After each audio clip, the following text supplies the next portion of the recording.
About India channel में मैं अनिल केसी आपका स्वागत करता हूं।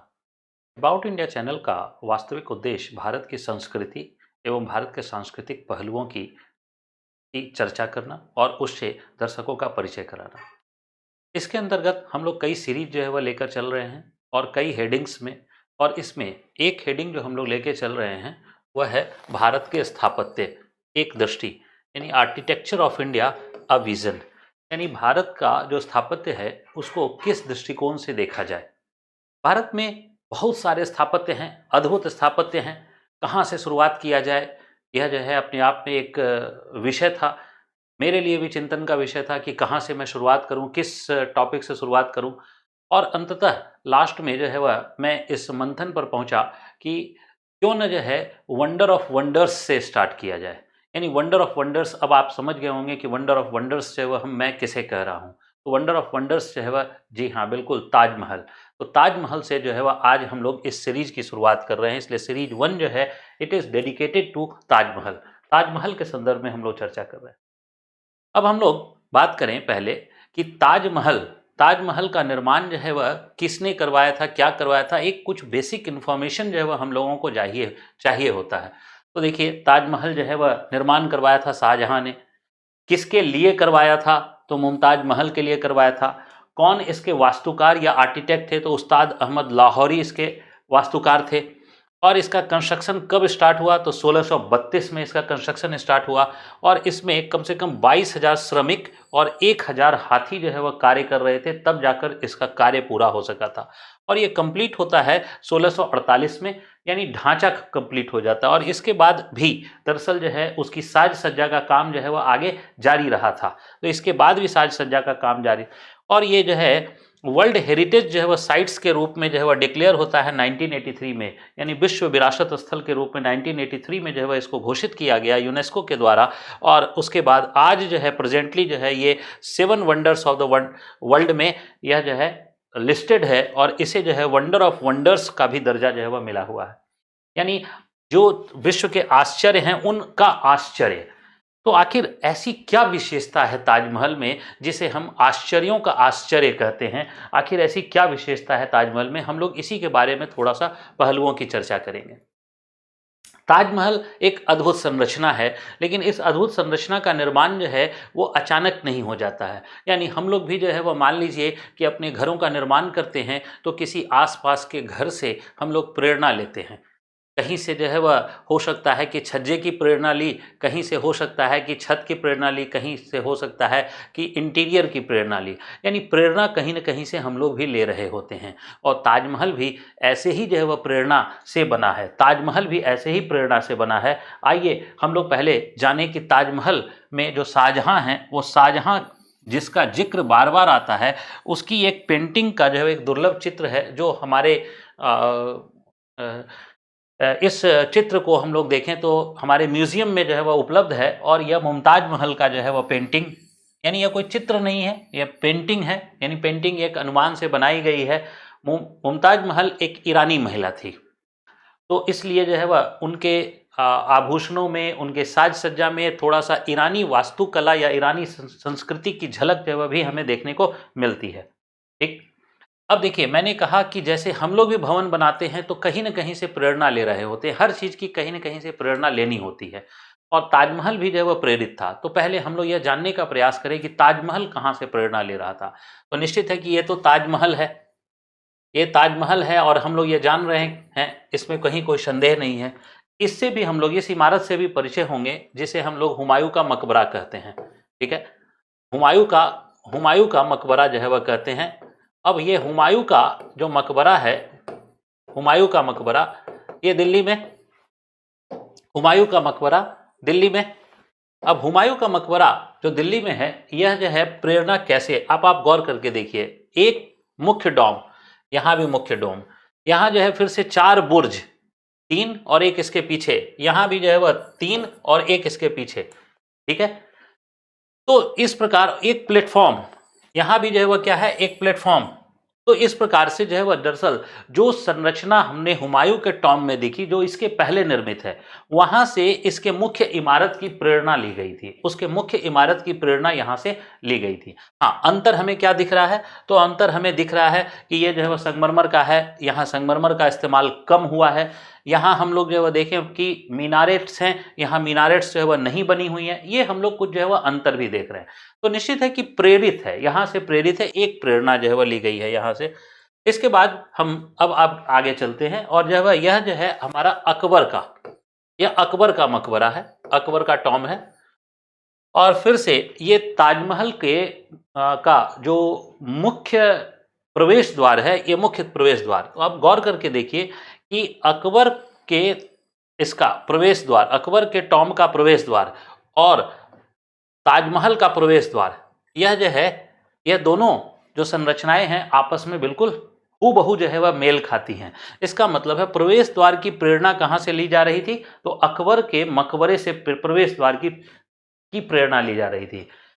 अब अगली प्रेरणा का स्रोत हम लोग देखते हैं, यह है हमारा जहांगीर, यह है हमारा जहांगीर का मकबरा, यह जहांगीर का मकबरा है। और जहांगीर के मकबरे में जो है वह आप गौर करके देखिए कि जहांगीर का मकबरा एक ईरानी जो है वह स्टाइल में बना हुआ मकबरा है। और ईरानी स्टाइल में इसलिए क्योंकि नूरजहां ने बनाया था, और नूरजहां जो है वह ने बनवाया था, वह खुद भी जो है ईरानी महिला थी। तो इसका जो हम लोग स्ट्रक्चर देखते हैं तो इसमें देखिए मीनारेट्स का प्रयोग किया गया है। दरअसल मुगल आर्किटेक्चर में या अफगानिस्तान के जो है वह आर्किटेक्चर में, या जो है वह जहाँ से मुगल वास्तव में बिलोंग करते थे, वहाँ पर मीनारेट्स का प्रयोग नहीं किया जाता था। तो मीनारेट्स का प्रयोग नहीं किया जाता। मीनारेट्स का प्रयोग कहाँ होता है? ईरान में होता है। और ईरान में ये मीनारेट्स जो है वह पाई जाती है, इसलिए जो है वह हम लोग यहाँ पे भी मीनारेट्स का प्रयोग जो है वह देखते हैं। तो 4 मीनारेट्स का प्रयोग जो है 4 कॉर्नर पर किया गया है जहांगीर के मकबरे में, जो लाहौर में स्थित है। क्या लाहौर में स्थित है? क्योंकि जहांगीर की मृत्यु जो है वह लाहौर में हुई थी, तो इसलिए वहीं पर मकबरे का निर्माण करा दिया गया था। अब जो है वह देखिए हम लोग जो है वह यहाँ पे भी देखें तो 4 मीनारेट्स का, तो ये जो 4 मीनारेट्स की जो है वह का इंस्पिरेशन लिया गया है, ये इंस्पिरेशन दरअसल जो है वह जहांगीर के मकबरे से हम लोग 4 मीनारेट्स का इंस्पिरेशन जो है वह लेते हैं। अब हम लोग जो है वह चलते हैं मीनारेट्स के बाद हम लोग चलते हैं, यह जो है वह मकबरा जो है, यह मकबरा तैमूर लंग का है, तैमूर लंग। और तैमूर लंग का मकबरा यह है समरकंद, यानी मध्य एशिया में, यह समरकंद।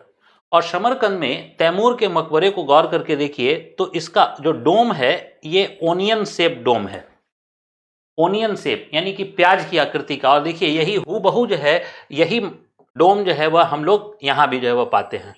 इसका मतलब है जो मुख्य जो है वह जो इमारत है, मुख्य इमारत का मुख्य डोम, वह दरअसल तैमूर लंग के मकबरे से जो है वह प्रेरित है। और इस प्रकार जो है वह हम लोग प्रेरणा की बात करते हैं कि ताजमहल की प्रेरणा हम लोग को इस प्रकार से जो है वह मिलती रही। ताजमहल का जो निर्माण किया गया, तो ताजमहल के निर्माण के पहले यह तय किया जाना था कि कहाँ निर्माण किया जाना है। आइए उसके थोड़ा सा भौगोलिक स्थिति के बारे में चर्चा करें। देखिए यह जो है रेखा, यह जो है नदी को बता रही है, और यमुना नदी, यह बता रही है यमुना नदी को। तो यह यमुना नदी है। यमुना नदी के पास यहाँ पर पहले से ही आगरा फोर्ट बना हुआ था, आगरा फोर्ट बना हुआ था, ठीक है। और इसमें हम लोग यहाँ देख रहे हैं, ये उत्तर दिशा की ओर बता रहा है, ये पश्चिम दिशा की ओर, ये दक्षिण, और ये पूर्व दिशा को बता रहा है। तो दरअसल जो है शाहजहां ताजमहल के पूरे निर्माण को अपनी आंखों से देखना चाहता था।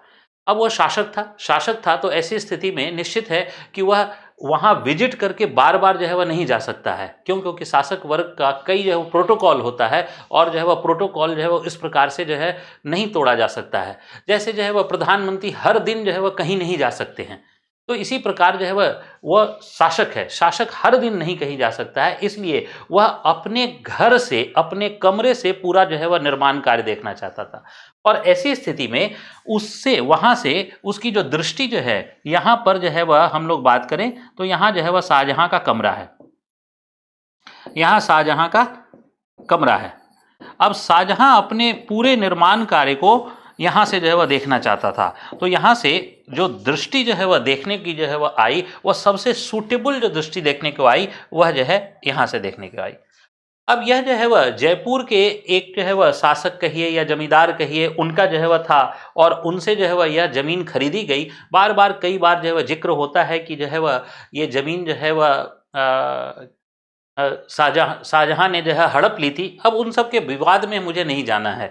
ये जो है वह निश्चित है कि वह जयपुर के किसी शासक या जमींदार की ज़मीन थी, जिसे जो है वह शाहजहां ने जो है लिया और जो है वह उस समय के कुछ जो है वह पांडुलिपि के प्रमाण है कि उसके बदले में जो है शाहजहां ने जो है वह कुछ मूल्य भी चुकाए थे, कुछ दूसरे भवन भी दिए थे। खैर चलिए जो भी है, ये यहाँ पर ज़मीन लिया गया ताकि जो है वह इसके निर्माण कार्य को देखा जा सके। अब हम लोग इससे यहाँ से आगरा फोर्ट से, आप लोग कभी भी जो आगरा फोर्ट जाइए तो आपके गाइड जो होते हैं आपके जो है वह आपको अक्सर एक कॉर्नर पर ले जाते हैं और बताते हैं कि यहाँ से जो है वह देखिए कि ताजमहल का व्यू देखिए।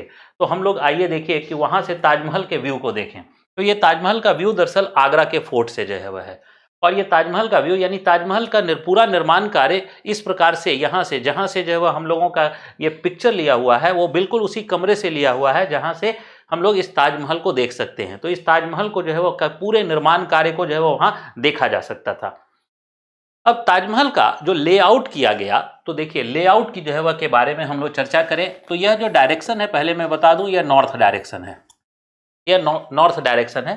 तो ताजमहल के निर्माण के लिए यह जमीन जो है वह ली गई थी और इस जमीन पर पूरा का पूरा जो है वह संरचना का निर्माण करना था। इसमें आप गौर करके देखिए, पहली बात, पहले यह जो है वह बात कर दें, इसी को हम लोग जो है दरअसल ताजगंज कहते हैं।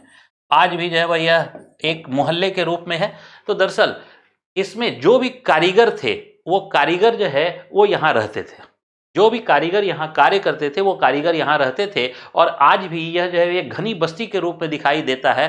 तो वास्तव में यह ताजगंज जो है वह क्या है कि उनके ही जो वंशज हैं, जो कारीगर उस समय कार्य करते थे, उनके ही वंशज जो है वह आज यहाँ पर भी बसे हुए हैं, अभी भी जो है वह बसे हुए हैं। ये ताजगंज अभी भी कहलाता है। अब देखिए ताजगंज के ठीक जब हम नॉर्थ की ओर जाते हैं तो यह मुख्य प्रवेश द्वार, और इस मुख्य प्रवेश द्वार के अंदर आने के लिए दो जो है वह द्वार जो है वह बनाए गए हैं। इसको हम लोग पूर्वी द्वार कहते हैं और इसको हम लोग पश्चिमी द्वार कहते हैं। इसको पश्चिमी द्वार कहते हैं, इसको पूर्वी द्वार कहते हैं। तो ये दो द्वार बनाए गए हैं प्रवेश के लिए और यहाँ से मुख्य द्वार प्रवेश किया जाता है। और मुख्य द्वार प्रवेश करने के बाद यहाँ पर एक बाग बनाया गया। ये जो है ये बाग, इस बाग को हम लोग कहते हैं चार बाग। और ये चार बाग जो है वो दरअसल वास्तव में वर्गाकार आकृति में बनाए जाते थे। तो देखिए ये वर्गाकार आकृति और उस प्रत्येक वर्ग को चार भागों में जो है वह बांटा गया। तो चार स्थिति हो गई, चार बाग। अब इस बाग को भी फिर से चार भागों में बांटा गया, इस बाग को भी चार भागों में बांटा गया। तो ऐसी स्थिति में यह चार बाग जो है हर एक कॉर्नर जो है उसके चार हिस्सों में जो है वह बटा हुआ था, इसलिए इसको चार बाग कहा गया। और इस चार बाग में जो है वह जल के वितरण के लिए, यानी उसमें जो है वह जो पानी जो है वह इरिगेट करने के लिए था, तो वो इरिगेट करने के लिए पानी की व्यवस्था भी की गई थी। इसके बाद इसका मेन प्लेटफॉर्म जो तैयार किया गया, वो यहाँ मेन प्लेटफॉर्म तैयार किया गया। और इस मेन प्लेटफॉर्म के पास यहाँ पर एक जो है वह जिसे हम मेहमान खाना कहते हैं या गेस्ट हाउस, ये जो है वह गेस्ट हाउस जो है वह बनाया गया। तो गेस्ट हाउस की जो है वह दिशा जो है किधर रखी गई, तो निश्चित है पूर्व की ओर। और चूंकि दिशा में जो है वह इस्लाम के अंदर जो दिशा है वो पश्चिम दिशा जो है वह पवित्र मानी जाती है भारत के संदर्भ में, इसलिए जो है यहाँ पर जो है वह एक मॉस्क जो है वह रखा गया, मस्जिद का निर्माण किया गया, जो पश्चिम दिशा में मस्जिद का निर्माण किया गया। तो यहाँ पश्चिम दिशा में मस्जिद का निर्माण किया गया। और यहाँ पर ये जो संगमरमर की जो है कि एक जो है का प्लेटफॉर्म है और इस प्लेटफॉर्म पर फिर से जो है यहाँ पर हम लोग देख रहे हैं कि यहाँ ताज का निर्माण किया गया। और ये ताज के नॉर्थ में आए तो यमुना जो है वह नदी जो है वह देखने को मिलती है। और इस यमुना नदी के ठीक नॉर्थ में फिर से एक जो है वह चार बाग स्टाइल में जो है मेहताब बाग का निर्माण किया गया था। चार मेहताब बाग का निर्माण की योजना थी, कहा जाए योजना थी, जो निर्माण कार्य पूरा नहीं हो सका और इसका अर्ध निर्माण की स्थिति आज भी हमें देखने को मिलती है। लेकिन यह भी चार बाग डिजाइन में था, यह भी आज भी चार बाग डिजाइन में था। और इसी में जो है वह यहाँ पर कहा जाता है कि यह काला जो है काला ताजमहल बनवाना चाहता था और उसका फाउंडेशन जो है वह यहाँ पर था। इसके बारे में दरअसल जो है वह कहा जाता है कि यह काला ताजमहल का, लेकिन ऐसा कोई भी जो है वो प्रमाण हमें नहीं मिला है कि वह काला ताजमहल बनवाना चाहता था। दरअसल ताजमहल की जो इमारत है, इस ताजमहल की इमारत को अगर गौर करके देखिए तो ये ताजमहल की इमारत जो संगमरमर की बनी हुई जो है वह दिखाई देती है। इस संगमरमर की इमारत के अंदर, संगमरमर की इमारत के अंदर दरअसल इसमें लाल ईंटों का प्रयोग किया गया है, यानी इसकी सारी दीवारें जो है वो लाल ईंटों से बनाई गई है और ऊपर से संगमरमर की पेस्टिंग की गई है। तो लाल लाल जो है वह ईंटों के ऊपर संगमरमर की पेस्टिंग की गई है। तो जो लाल जो है वह ईंटें काले हो जाते थे, यानी भट्टियों में जो काले हो जाते थे, वो सारे काले जो है जो टुकड़े थे, वो टुकड़ों को जो है वह यहाँ एकत्रित कर दिया जाता था। सारे काले टुकड़ों को एकत्रित कर दिया जाता था, यानी कि जो ईंटें जो है वह काले हो जाते थे, उन सारे काले ईंटों को एकत्रित कर दिया जाता था। तो सारे काले ईंटें जो है वह एक जगह जो है वह जो पाए गए, इससे जो है वह एक परंपरा चल पड़ी कि यहाँ पर जो है वो एक ब्लैक जो है वह कलर का वह ताजमहल बनाना चाहता था। जो वास्तव में ऐसी कोई जो है वह ऐतिहासिक पुष्टि कहीं भी जो है वह नहीं हुई है कि वो इसमें कोई एक अलग से फिर से जो है वह ताजमहल बनाना चाहता था। अब इसी को हम लोग जो है वह फिर से वापस में आकर देखें तो हमने जो है वह यही बताया कि यही जो है वह ताजमहल का मुख्य जो है वह लेआउट है। और इस मुख्य लेआउट में जो है वह हमने फिर से जो है वह हम लोग चर्चा कर लें कि यही जो है वह चार बाग है और चार बाग के पास जो है वह यहाँ पर हमारा गेस्ट हाउस और यहाँ पे मॉस्क और यहाँ पर मेन टॉम्ब जो है वह की स्थिति देखने को मिलती है। अब यहाँ पर स्थिति ये थी कि ताजमहल जहाँ बनाया जाना था, ताजमहल जहाँ बनाया जाना था, तो इसको अगर गौर करके देखिए तो हम लोग इसकी चर्चा करें कि ताजमहल जहाँ बनाया जाना था, तो यहाँ ताजमहल बनाया जाना था और यहाँ जो ताज बनना था। तो देखिए क्या है कि यहाँ समस्या क्या थी, कि समस्या ये थी कि नदी की जो धारा है, नदी की धारा, अब नदी की धारा यहाँ पर आकर जो है टकराती थी इस तट पर। क्यों? क्योंकि हम लोग भी जानते हैं कि नदी की जो है वह एक धारा एक तट पर टकराती है और वहाँ इरोजन करती है, यानी अपरदन करती है। तो नदी की धारा यहाँ इस तट पर टकराती थी। अब नदी की धारा इस तट पर टकराती है तो इसका दो जो है वह परिणाम जो है वह मिलता है। एक तो यहाँ अपरदन या इरोजन जो है वह होता है, यानी यहाँ की मिट्टी जो है वह यहाँ से हटने लगती है, जिसे हम इरोजन का नाम दे रहे हैं। और दूसरा कि इस धारा के कारण जो है वह इस तट पर जहाँ ताज है उस तट पर जो है वह नमी की मात्रा वेट जो है वह लैंड जो है वह का निर्माण होगा, यानी नमी की मात्रा जो है वह अधिक होगी यहाँ, यानी यहाँ की जो मृदा होगी वह काफ़ी जो है नम होगी। अब ऐसे जो है वह ऐसे कठिन वाले स्थल पर कैसे ताजमहल का निर्माण हुआ, कैसे ताजमहल को निर्माण जो है वह में हम लोगों ने जो है वह इस इतनी बड़ी इमारत को जो है वह हम लोग आज देखते हैं, और उस समय ऐसा ताजमहल का निर्माण हो गया ऐसे कठिन, जहाँ पर हर दिन कटाव हो रहा है, हर दिन मृदा की नमी जो है वह अधिक है। उस लैंड पर ताजमहल का निर्माण अपने आप में बहुत बड़ा चुनौती था, और इसी चुनौती की चर्चा हम लोग इसके खंड 2 वाले पार्ट में जो है वह करेंगे। ठीक है, तो फिर हम लोग मिलते हैं ताजमहल के खंड 2 में। Thank you. नमस्कार, अबाउट इंडिया चैनल के में आपका मैं फिर से स्वागत करता हूँ।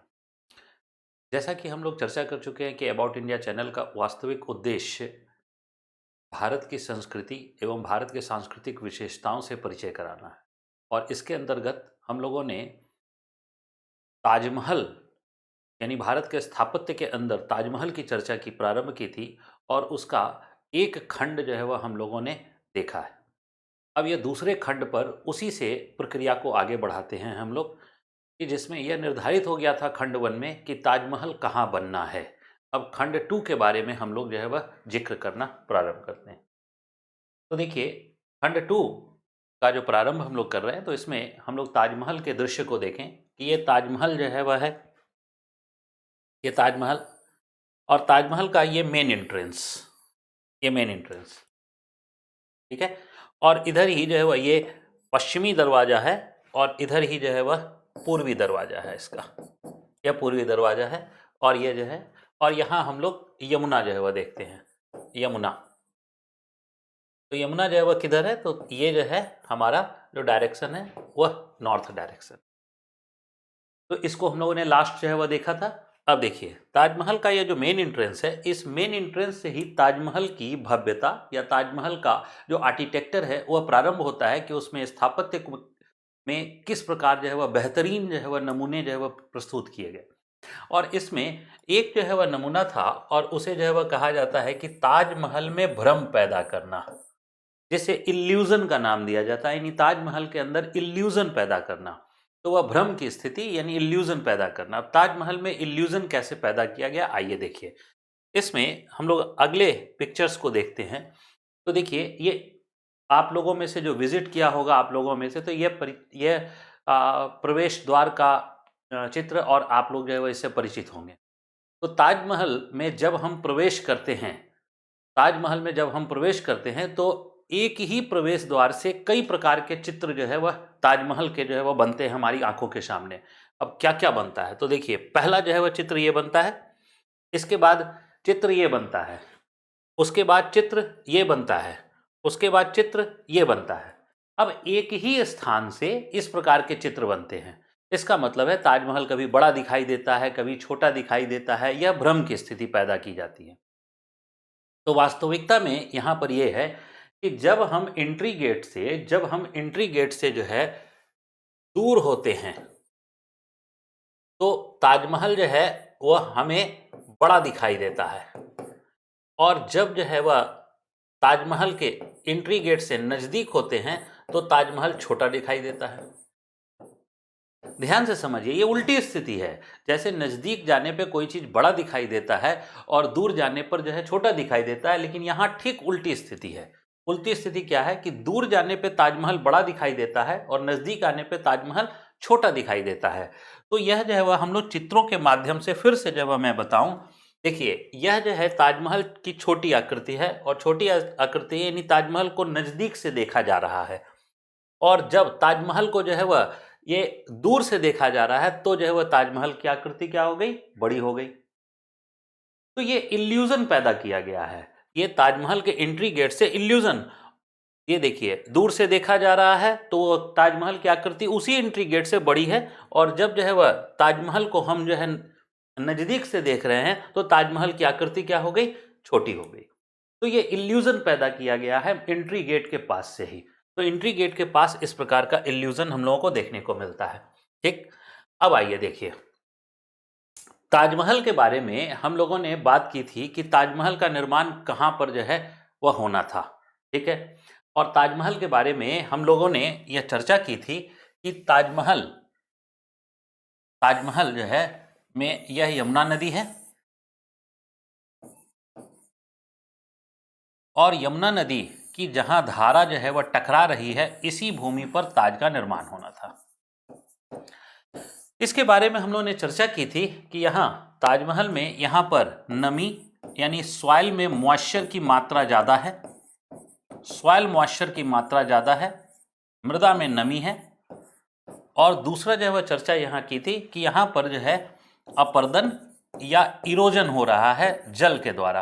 अपर्दन या इरोजन हो रहा है किसके द्वारा, जल के द्वारा। यमुना नदी की जो धारा है, यमुना नदी की धारा यहाँ टकरा रही है इसके द्वारा। अब ऐसी स्थिति में ऐसी भूमि पर ताजमहल का निर्माण करना अपने आप में बड़ा चुनौतीपूर्ण था, बहुत ही चुनौतीपूर्ण था। और उसी चुनौतियों को यहाँ पर जो है पाटने का प्रयास किया गया है, उसी चुनौतियों को खत्म करने का प्रयास किया गया है, जो उस काल की सिविल इंजीनियरिंग के बारे में हम लोगों को कुछ जानकारी जो है वह देगा। आइए देखते हैं हम लोग कि क्या जो है वह यहाँ पर था। तो आइए देखिए यहाँ यमुना जो है और ये फ्लो ऑफ करंट को दिखाया गया है। देखिए ये फ्लो ऑफ करंट है, ठीक, और यहाँ पर एक प्लेटफॉर्म बनाया गया। अब देखिए ये जो प्लेटफॉर्म है, इसी प्लेटफॉर्म को, टोटल प्लेटफॉर्म की जो ऊंचाई है जिसमें ताजमहल की अवस्थिति है, उसको अगर इंक्लूड कर दें तो वह 23 फीट है। अब इस प्लेटफॉर्म को, ये जो है वह देखिए ये पूरा प्लेटफॉर्म है, यह पूरा प्लेटफॉर्म की स्थिति है। इस प्लेटफॉर्म के नीचे जो है वह क्या है, पहले इसकी चर्चा करें। तो देखिए यमुना की धारा जो है वह काट रही है, तो ऐसी स्थिति में क्या किया गया, वहां अधिक नमी थी, अधिक नमी को खत्म करने के लिए क्या किया गया, यहाँ पर कुएं का निर्माण किया गया। ये देखिए ये कुएं हैं, तो ये एक दो नहीं बल्कि 50 से अधिक कुएं का निर्माण किया गया। ये वेल्स जो है वह हैं, ठीक है। तो यहाँ पर कुएं का निर्माण किया गया। और कुएं में जो है ये जो हम लोग यहाँ रेड रेड जो है वह पार्ट जो देख रहे हैं, तो ये जो रेड रेड पार्ट है ये एक्चुअल में जो है वह क्या है, तो ये पक्की ईंटों को तोड़कर उसमें जो है वह डाल दिया गया है। तो पक्की ईंटों को तोड़कर उसमें डाल दिया गया है। तो ये जो है वह क्या हुआ कि पानी के एक सोखते वाटर जो है वह यहाँ पर क्या होगा, एब्जॉर्ब होगा। तो सॉइल की जो एक्स्ट्रा नमी है वह यहाँ पर एब्जॉर्ब होने लगेगी, तो सारे कुओं से एब्जॉर्ब होने लगेगी। तो सारे कुएं में इस प्रकार की जो है वह स्थिति पैदा की गई, जिसमें पकी हुई ईंटों को तोड़ तोड़कर डाल दिया गया ताकि मृदा की नमी जो है वह यहाँ पर वो कम किया जा सके। अब मृदा की नमी को कम किया जाना है, लेकिन मृदा की नमी जो है ये केवल बनाते वक्त ही कम नहीं रखनी है, बल्कि बनने के बाद भी कम रखनी है। क्यों? क्योंकि नदी को तो शिफ्ट नहीं किया जा सकता है, उसके बाद भी जो है वह उसकी नमी को कम रखनी है। तो उसकी नमी को कम रखने के लिए, और एक दूसरा कि इस कुएं जो है वो कच्चे कुएं थे, तो इन कच्चे कुओं को सपोर्ट करने के लिए क्या किया गया कि यहाँ पर ये लकड़ियों टिम्बर के इस प्रकार वुड जो है वह डाले गए। ये देखिए, ये वुड डाले गए इस प्रकार। यानी जो वृक्ष होता है, उस वृक्ष का जो सबसे मोटा भाग, जो मोटा स्टेम होता है, मुख्य तना, उस मुख्य तना को काट काट करके इस प्रकार से जो है वह डाल दिया गया 2 कुओं के बीच में।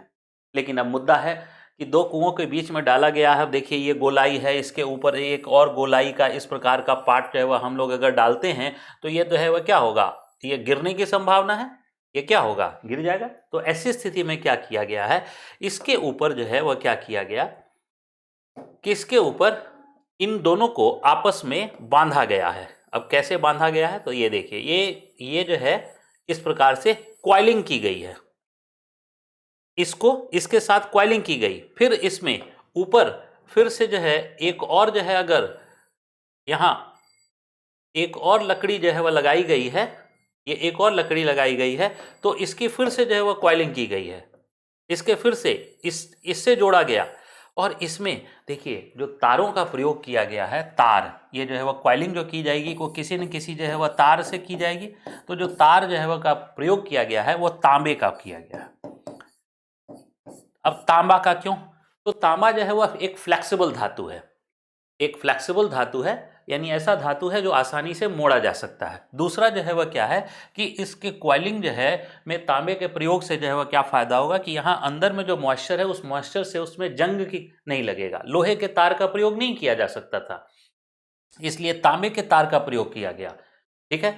या फिर सोना चांदी का प्रयोग नहीं किया जा सकता क्योंकि महंगी धातु हो जाती, तो हमें सस्ता धातु भी चुनना था और साथ साथ ऐसे धातु को चुनना था जिसमें जो है वह वो जंग ना लगे। तो ये जंग नहीं लगा और इसकी वजह से ये इसका फंक्शन जो है वह देखिए क्या है, लकड़ी जो है वह का प्रयोग किया गया। तो ये जो है जो कच्चे कुएं हैं, इन कच्चे कुओं को एक तो ये जो है लकड़ी सपोर्ट कर रही है, एक फायदा। दूसरा, इसमें ऐसी लकड़ी का प्रयोग किया गया है जो पानी में खराब नहीं होती है बल्कि पानी में और मजबूत होती है। ध्यान से समझिए, पानी में और मजबूत होती है, यानी कि ये जो है जल के साथ ही जो है वह मजबूत रहती है, ठीक। तो जब तक जल जो है वह रहेगा तब तक ये मजबूत रहेगी। इसीलिए आप जो है वह कई बार सुनते होंगे कि यमुना के जल स्तर को बनाए रखने का यहाँ प्रयास किया जाता है। क्यों? क्योंकि आर्कियोलॉजिकल सर्वे ऑफ इंडिया जो है यमुना के जल स्तर को बनाए रखना चाहती है। क्यों? क्योंकि अगर जल स्तर यह यहाँ बनाए नहीं रखेगी तो आंतरिक भागों में जो लकड़ियों का इस्तेमाल किया गया है वो सूखने लगेंगे, और सूखने लगेंगे तो लकड़ियां दरकने लगेगी, और लकड़ियां जो अगर टूटेगी तो ये पूरा का पूरा प्लेटफॉर्म जो है वह क्या हो सकता है, अंदर से ब्रेक कर सकता है। इसलिए इस पूरे अंदर के प्लेटफॉर्म को बचाए रखने के लिए यहाँ पानी का यानी जल स्तर, यमुना का जल स्तर बचाए रखने की जरूरत है, ठीक है। अब देखिए ये प्लेटफॉर्म, उसके बाद इस आंतरिक भाग की जो है वह सिविल इंजीनियरिंग के बाद तब जो है वह इस प्लेटफॉर्म का निर्माण किया गया। अब ये प्लेटफॉर्म निर्माण किया गया। अब सोचिए कि उस समय के जो वास्तुकार थे, उन वास्तुकारों को यह मालूम था कि आगरा जो है वह क्या है, तो एक भूकंप के क्षेत्र में है। आगरा जो है वह क्या है, तो एक भूकंप के क्षेत्र में है। आगरा भूकंप के क्षेत्र में, ये बात पता थी। और ये इतना जो है वह हेवी जो प्लेटफॉर्म बनाया गया है तो ये हेवी प्लेटफॉर्म जो है ही क्या हो सकता था, भूकंप में इस प्रकार शेक कर सकता था, भूकंप में इस प्रकार शेक कर सकता था, यानी वह जो है दोलन कर सकता था, ऑसिलेट कर सकता था। अब ऐसी स्थिति में जो है क्या किया गया कि इस पूरे प्लेटफॉर्म इस पूरे प्लेटफॉर्म को देखिए, इस पूरे प्लेटफॉर्म के पास जो है वह क्या किया गया, ये 2 नंबर एक स्थलाकृति जो बनाई गई, 2 नंबर स्थलाकृति क्या है, मॉस्क, ठीक है। और 3 नंबर जो है वह स्थलाकृति, ये 3 नंबर स्थलाकृति जो है वह क्या बनाई गई है, तो गेस्ट हाउस, ठीक है। और जो 4 नंबर यहाँ पर देखिए, ये 4 नंबर सभी जगह 4 नंबर जो बनाया गया, ये जो है वह हम लोग ताजमहल का मीनारेट्स जो है वह कहते हैं। ये 4 नंबर है, 4 नंबर मीनारेट्स है, और ये एक जो है यही मेन टॉम्ब है, ये ताजमहल का मेन टॉम्ब है, तो ये ताजमहल का मेन टॉम्ब है। तो इस पूरे प्लेटफॉर्म को इस प्रकार से हम लोग देखते हैं कि ये मेन टॉम्ब है, मुख्य जो है वह जो गुंबद है वह या मकबरा है वहाँ है, और इधर जो है वह गेस्ट हाउस है, इधर जो है या मेहमान खाना कहा गया था, गेस्ट हाउस को मेहमान खाना भी कहा गया। और जो ये 2 नंबर है ये मॉस्क है, यानी मस्जिद जो है, तो ये जो डायरेक्शन है ये पश्चिम है, इसलिए पश्चिम दिशा में जो है वह मॉस्क का निर्माण किया गया, और यहाँ पर मुख्य जो है वह मकबरे का निर्माण किया गया है, और यहाँ पर जो है वह मीनारेट्स का प्रयोग किया गया। अब गौर करके देखिए कि ये जो प्लेटफॉर्म है, इस प्लेटफॉर्म की स्टेबिलिटी के लिए और अधिक स्टेबिलिटी के लिए क्या किया गया, ये जो हमारा मॉस्क है और जो गेस्ट हाउस है, यह ताजमहल में बनाया जाना नहीं था। वास्तव में ताजमहल में इसको बनाए जाने की कोई योजना नहीं थी, लेकिन जब प्लेटफॉर्म बनाया गया और देखा गया कि यह भूकंप का क्षेत्र है, तो ऐसी स्थिति में भूकंप के क्षेत्र में वह शेक कर सकता है, इसलिए उसके ऊपर और अधिक भार देने के लिए, यानी इसका और अधिक भार देने के लिए, यानी इस प्लेटफॉर्म के ऊपर स्टेबिलिटी के लिए इन दोनों को क्या किया गया है, एक पेपर वेट की तरह यूज किया गया है। यानी जिस प्रकार हम लोग जो है वो पेपर वेट का प्रयोग करते हैं, तो ये पेपर वेट का जो है वह यूज किया गया है, ठीक। और पेपर वेट का जो यूज किया गया है वो एक प्रकार का पेपर वेट है ये दोनों। और पेपर वेट जो है वह किस प्रकार से, अब आप आगे देखिए, ये मुख्य जो है, यही जो है वह मुख्य प्लेटफॉर्म है, और ये जो है वह गौर करके देखिए, ये हमारा जो है एक, और ये दूसरा, ये पश्चिमी हिस्सा ये मस्जिद है, और ये जो है वह हमारा जो है वो गेस्ट हाउस है, ये गेस्ट हाउस मेहमान खाना, और ये जो है वो मॉस्क का प्रयोग किया गया, यहाँ मॉस्क बनाया गया। तो ये पेपर वेट की तरह इस्तेमाल किया गया है।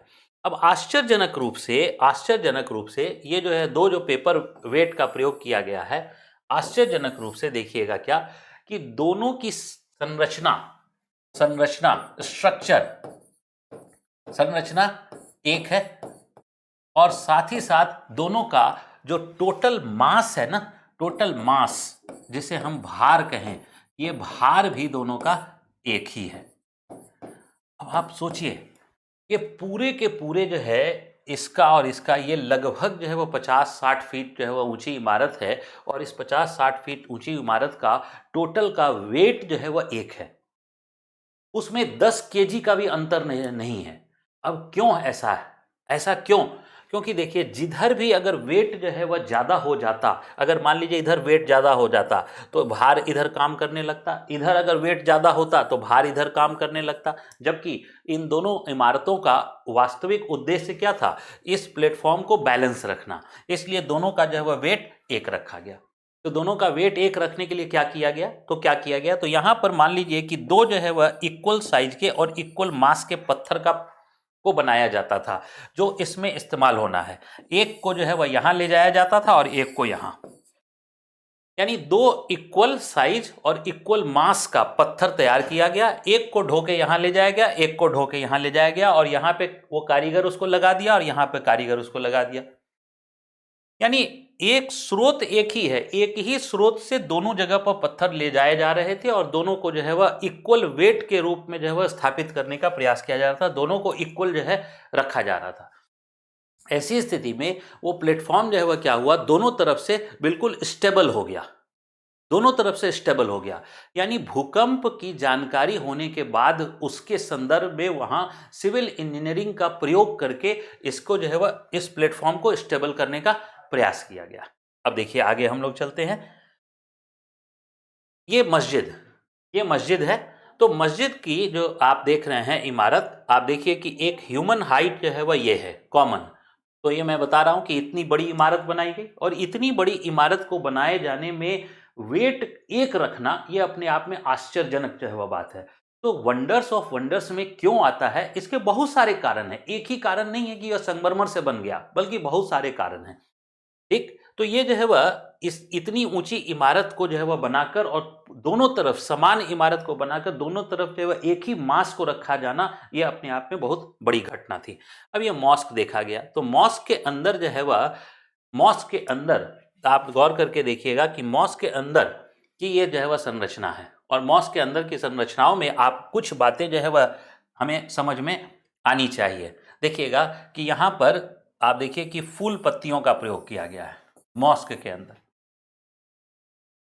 ठीक है, मॉस्क के अंदर फूल पत्तियों का प्रयोग किया गया, यहां पर भी फूल पत्तियों का प्रयोग किया गया। आप मॉस्क के अंदर विजिट कीजिए, इसके जो है वह इन सभी जगह फूल पत्तियों का प्रयोग किया गया है। जबकि इस्लाम के अगर जो है वह को अगर हम ध्यान में रखकर देखें तो फूल पत्तियों का प्रयोग वर्जित है, साज सज्जा के लिए फूल पत्तियों का प्रयोग वर्जित है। लेकिन उसके बावजूद भी इस जो है मस्जिद के अंदर फूल पत्तियों का प्रयोग किया गया है। और ये कोई बाद की संरचना नहीं है, ऐसा नहीं कि बाद में पेस्टिंग कर दी गई है, बल्कि उसी काल की संरचना है। इससे हम लोग जो बात कहते हैं कि ताजमहल जो है, ताजमहल वो ताजमहल नहीं बनता जब तक कि इसमें जो है हम इंडो इस्लामिक जो कल्चर है इन दोनों को शामिल नहीं करते। इंडो इस्लामिक कल्चर दोनों को शामिल नहीं करते। यहाँ इंडो कल्चर का जो तात्पर्य है वो पूर्व प्राचीन काल की भारतीय संस्कृति से जो है वह है, और इस्लामिक कल्चर का तात्पर्य जो मध्यकाल में जो है वह इस्लाम के आने के बाद जो कल्चर आया उससे है। तो इसका मतलब है कि यहाँ इंडो इस्लामिक कल्चर के कारण ही दरअसल ये ताजमहल जो है वो और ज़्यादा भव्यता ले पाया। हम लोग इसके बारे में, इंडो इस्लामिक कल्चर के बारे में थोड़ा और जो है वह आगे चर्चा करेंगे, जो है तीसरे एपिसोड जब इसका बनाएंगे हम लोग तो उसमें जो है वह चर्चा करेंगे। यानी पूरा जो है ताजमहल के बारे में हम लोग 3 एपिसोड में जो है वह पढ़ने जा रहे हैं, तो या समझने जा रहे हैं। तो ताजमहल के 3 एपिसोड को जो समझने जा रहे हैं उसमें जो है वह हम लोग ये तीसरे जो है एपिसोड में इसकी चर्चा जो है थोड़ी सी वृहद रूप में करेंगे। लेकिन मैंने आपको यहाँ पर ये दिखाया, और यहाँ पर ये देखिए ये जो है वह जो आर्क शेप है ना, ये आर्क शेप, तो आर्क शेप जो है वह ये कहाँ से आया है, ये इस्लामिक कल्चर है, ये इस्लामिक कल्चर है आर्क शेप। तो आर्क शेप जो है वह भारत में भी आर्क शेप पहले बनाए जाते थे, लेकिन भारत में जो है वह क्या है कि ज्यामितिक ढंग से बिल्कुल ट्रू आर्क नहीं होता था। यानी आर्क शेप तो होते थे, लेकिन जो है वह ट्रू आर्क यानी कि जिसको हम लोग ज्यामितिक ढंग से जो है वह कहें साइंटिफिक वे में, वो नहीं था। और इस्लामिक कल्चर आने के बाद हम लोग ट्रू आर्क शेप जो है वह लाना शुरू किए, जिसमें जो है वह ज्यामिति का भी ध्यान रखा गया है कि दोनों तरफ जो है वह ये जो संरचना है वह एक जैसी जो है वह दिखती है। ज्योमेट्रिकली जो है वह ये बिल्कुल एक्यूरेट है। तो ज्योमेट्रिकल जो एक्यूरेसी आती है वो इस्लामिक कल्चर से जो है वह आती है। इसके अलावा इस्लामिक कल्चर की साज सज्जा भी की गई है। यहाँ पर ये देखिए इसके अंदर जो साज सज्जा है ये दरअसल जो है ये भी जो है वह ज्योमेट्रिकल है या ज्यामितिक है। क्यों? क्योंकि ज्यामितिक संरचना को जो है वह स्वीकार किया गया था इस्लाम के अंदर। साज सज्जा के लिए ज्यामितिक संरचनाओं को स्वीकार किया गया था, ज्योमेट्रिकल जो है जो साज सज्जा थी उसको स्वीकार किया गया था। लेकिन यहाँ फूल पत्तियों का प्रयोग यह इंडो कल्चर का जो है पार्ट है। ठीक, इसके बाद जो है वह देखिए उसकी छतों को अगर देखें हम, जो है अगर उसी मॉस्क के छतों को देखें तो इस मॉस्क की छत पर जो है वह ये हम लोग देखते हैं तो यहाँ पेंटिंग का प्रयोग किया गया है। यह पेंटिंग भी जो है वह किसका पार्ट है, तो यह इंडो कल्चर का पार्ट है। यह पेंटिंग यानी उस मॉस्क के अंदर जो है वह पेंटिंग है, और उस पेंटिंग में जो है वह हम लोग बात करते हैं कि वहाँ भी इंडो कल्चर का को शामिल किया गया है। इसीलिए हम लोग कई बार कहते हैं कि ताजमहल जो है वह क्या है, इंडो इस्लामिक कल्चर का एक बेहतरीन नमूना जो है वह माना जाता है। तो यहाँ पर हम लोग इस प्रकार देख सकते हैं। अब आगे जो है वह आइए हम लोग मैंने बताया कि कल्चर के इंडो इस्लामिक कल्चर या उसके आर्किटेक्चर के बारे में या उसकी साज सज्जा के बारे में हम लोग और बाकी बाद में फिर से चर्चा करेंगे।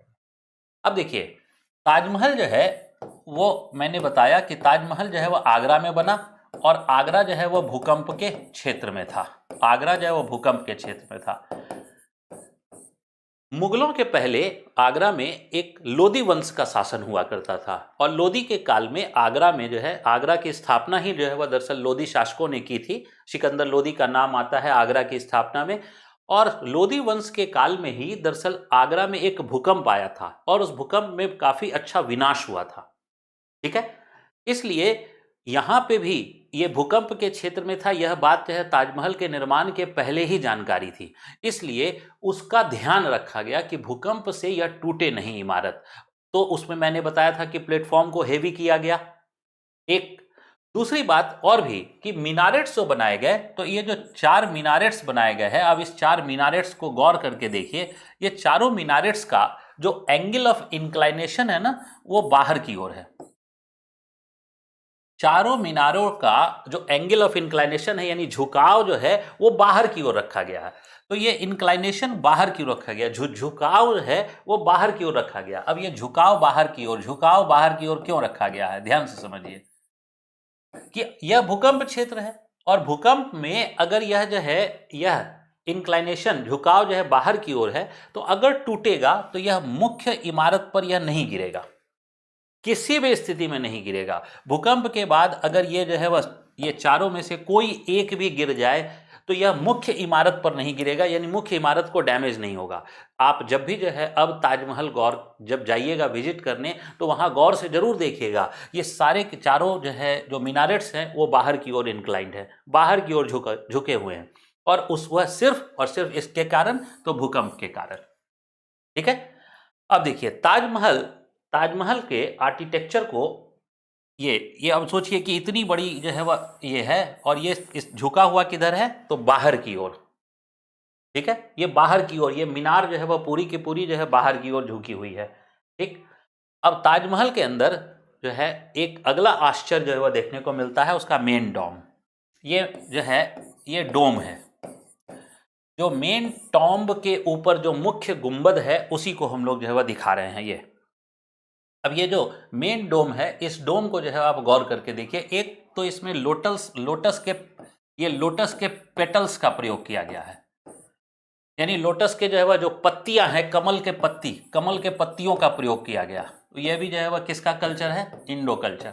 यह भी इंडो कल्चर का उदाहरण जो है वह हम लोग मानते हैं। ठीक, और उसके बाद जो है आप गौर करके देखिए, इसमें ये जो शेप कहा जाता है ये ओनियन शेप डोम कहलाता है। ओनियन शेप डोम कहलाता है। ठीक है, यानी प्याज की आकृति, ओनियन शेप डोम कहलाता है। ठीक है, अब देखिए ये ओनियन शेप डोम है। अब इस ओनियन शेप डोम को आप जो है वह गौर करके देखिए, जो है ये प्याज की आकृति का जो है वह कहलाता है। इस डोम में एक त्रुटि भी जो है वह देखने को मिलती है। अब क्या त्रुटि देखने को मिलती है, आप गौर करके देखिए। यहाँ इसमें ये देखिए, ये इंगित कर रहा है इसके लेफ्ट को, यानी कि बायां को, और ये जो है वह कर रहा है इसके दायां भाग को। ये बायां भाग को, ये दायां भाग को। अब गौर करके देखिए, ये बायां भाग को जो है वह गोल से दिखाया गया है और दाहिने भाग को जो है वो वर्गाकार से दिखाया गया है। यानी बायां भाग जो है वह अधिक उभरा हुआ है, दायां भाग जो है वह थोड़ा सा कम है। यानी ये गुंबद जो है, अब देखिए दोनों तरफ गुंबद हमें समान दिखाई दे रहा है, बट एक्चुअल में ये समान है नहीं, ये समान है नहीं, बल्कि इसमें हम लोग त्रुटि देख रहे हैं। और त्रुटि जो है वह क्या है, तो बायां भाग जो है वह अधिक उभरा हुआ है और दायां भाग जो है थोड़ा कम उभरा हुआ है। ये जो है वह उस डोम की त्रुटि है। ठीक, अब इतना बड़ा डोम जो है, इतना बड़ा डोम का स्ट्रक्चर कैसे बना, ये अपने आप में आश्चर्य की बात है कि इतना बड़ा डोम का स्ट्रक्चर कैसे बना। क्यों? क्योंकि इसके बारे में अगर थोड़ा सा और जो है वह हम लोग जानने का प्रयास करें, तो आप गौर करके देखिए, इस डोम का जो बेस है वो 87 फीट है, 87 फीट। तो ये बहुत बड़ा जो है वह डोम का बेस जो है वह 87 फीट, और इसकी जो टोटल हाइट है वह जो है 77 फीट, 77 फीट जो है वह इसकी हाइट है, 77 फीट। और इसके ऊपर ये जो फीनियल है, ये फीनियल जो है वह 30 फीट का है, और इस 30 फीट का वजन जो है वो 5 टन है। आज वह ब्रॉन्ज में है, इसके बारे में भी हम लोग चर्चा करेंगे। आज यह ब्रॉन्ज में है, लेकिन आप जो है वह देखिए कि ये पूरा का पूरा स्ट्रक्चर जो है वो 77 प्लस 30 यानी कि जो है लगभग जो है 107 फीट ऊंचा है और 87 फीट जो है वह चौड़ा है। अब 87 फीट चौड़ा जो है स्ट्रक्चर गुंबद, ये कैसे इतना बड़ा गुंबद जो है वो बना लिया गया? क्यों? क्योंकि जो है इसमें अंदर में लगभग 58 फीट का भाग हिस्सा है जिसमें कोई बेस नहीं है, यानी 58 फीट का ये छत है और इसमें कोई जो है वह बेस नहीं है, यानी नीचे कोई पिलर नहीं है।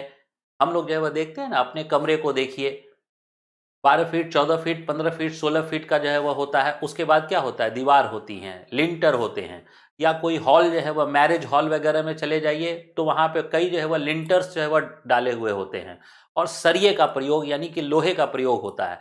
लेकिन यहाँ तो लोहे का प्रयोग हुआ नहीं है, यहाँ लोहे का प्रयोग नहीं हुआ है, यहाँ पर कोई पिलर्स स्तंभ नहीं है, लिंटर का प्रयोग नहीं हुआ है। फिर ऐसी स्थिति में ये जो 58 फीट का बेस है ये कैसे टिक गया, ये टिक कैसे गया? तो ये बड़ा अपने आप में बड़ा खूबसूरत जो है वह चीज वहां पर इस्तेमाल किया गया। अब देखिए क्या है, कैसे इस्तेमाल किया गया। तो वहां पर जो यहाँ पर चट्टाने जो है, यहाँ पर इस पूरे भाग में जो जुड़ाई की गई है अलग अलग जो है वह पत्थरों की, तो अलग अलग पत्थरों की जो जुड़ाई की गई है उस जुड़ाई को देखिए कि कैसे जुड़ाई की गई है, उसको मैं बता रहा हूं। जो जुड़ाई की गई है तो ये जो है वह देखिए क्या है, ये जुड़ाई की गई तो इसमें क्या किया गया है कि ये एक जो है नंबर, इसका वेट जो है वो ट्रांसफर किया गया है 2 नंबर पे।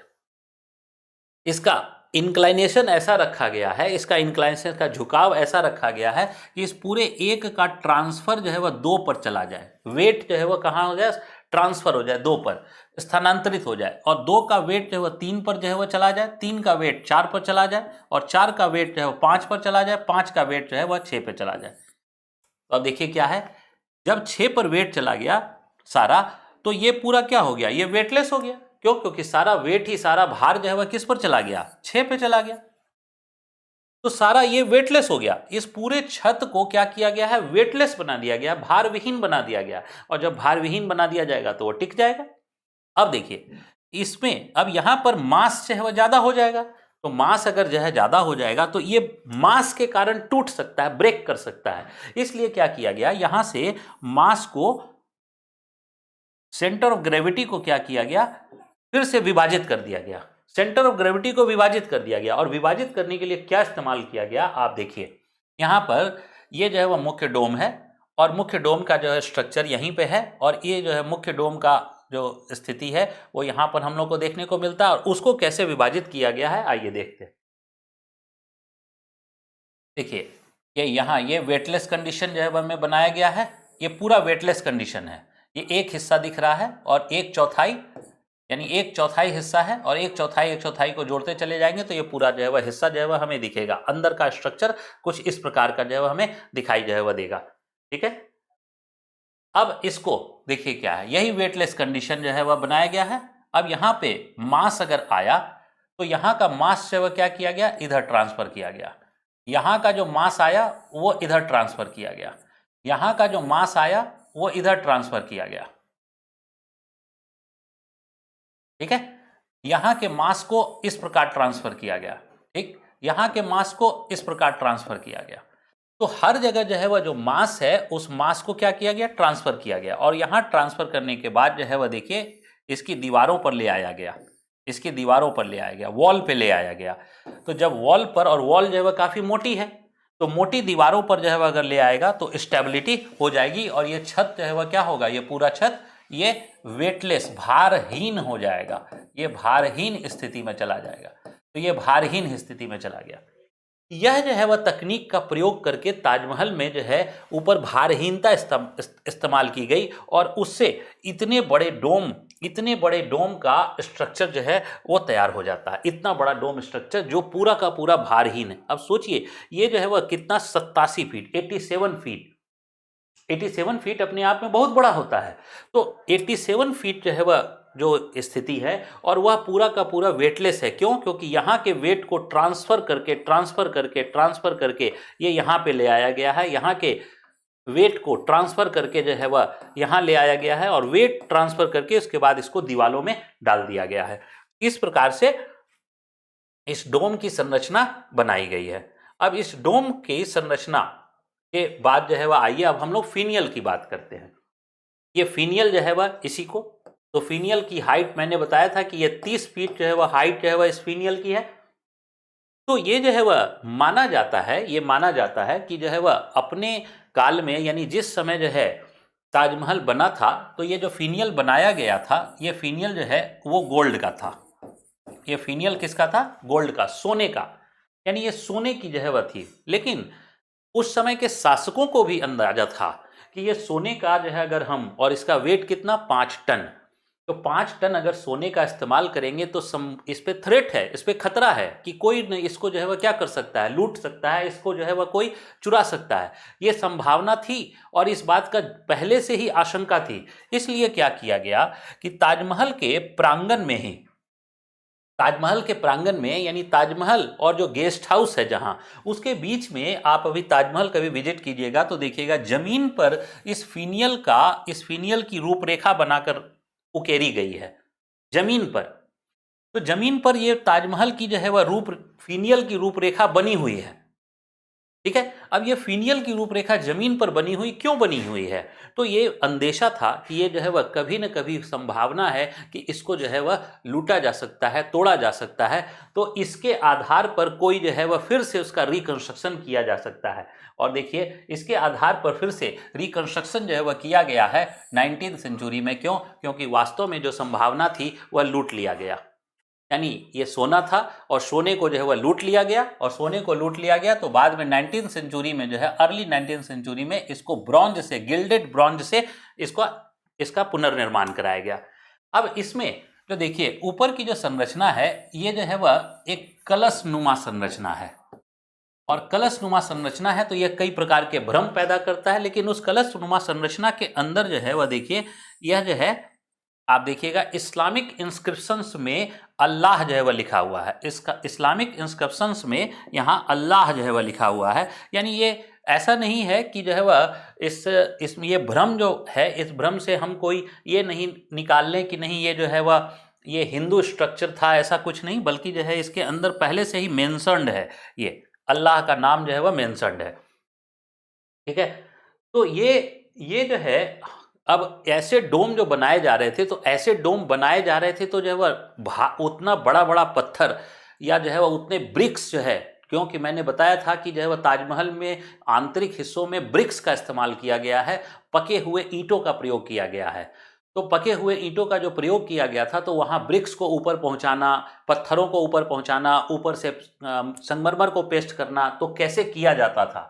तो जो है वह देखिए, ये एक मेथडोलॉजी मैंने जो है वह बताने का प्रयास किया है कि यहाँ पुली लगा दी जाती थी और पुली के माध्यम से ये भार वाले जो है जो पत्थर थे, इसको बांध दिया जाता था और इसको जो है एक हाथी जो है वह उसको आगे की ओर खींचता था। तो जब हाथी आगे की ओर खींचता था तो ये क्या होता था, अपलिफ्ट हो जाता था, और ये अपलिफ्ट हो जाता था और ऊपर में जो है वह ये पहुंच जाता था। तो इस प्रकार ऊपर पहुंचाने का प्रयास किया गया और इस प्रकार से जो है हम लोग देखते हैं कि ये पूरा का पूरा जो डोम का स्ट्रक्चर है, पूरा ताजमहल का स्ट्रक्चर है, वह बनाया गया। ठीक है, तो अब जो है वह हम लोग अगले सीरीज में हम लोग इसके अब जो है वह आर्किटेक्चर के अंदर जो है जो कलाकृति है उसके बारे में चर्चा करेंगे, जिसमें आप देखिए कि ताजमहल के अंदर जो है वह मैं बता रहा हूं कि इंडो कल्चर यानी फूल पत्तियों का जो प्रयोग किया गया है, यहां से हम लोग जो है तीसरे खंड में जो है वह इसका शुरुआत करेंगे। तब तक के लिए नमस्कार, थैंक यू, धन्यवाद।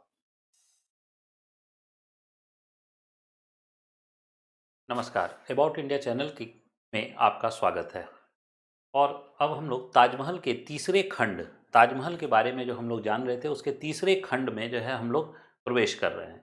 यानी तीसरे खंड में हम लोग जानने का प्रयास करेंगे कि ताजमहल की कलाकृति, ताजमहल की जो है वह सांस्कृतिक विशेषता के अंदर उसकी आंतरिक साज सज्जा और वाह सज्जा जो थी वह कैसी है और कैसे बनाई गई थी।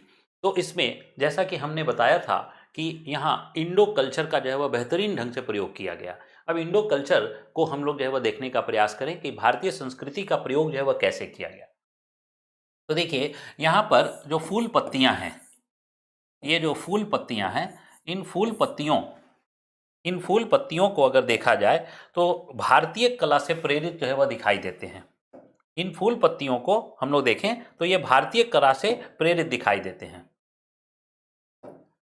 तो ये जो फूल पत्तियां हैं, यहाँ पर हम लोग देख रहे हैं कि ये भारतीय कला से प्रेरित हैं।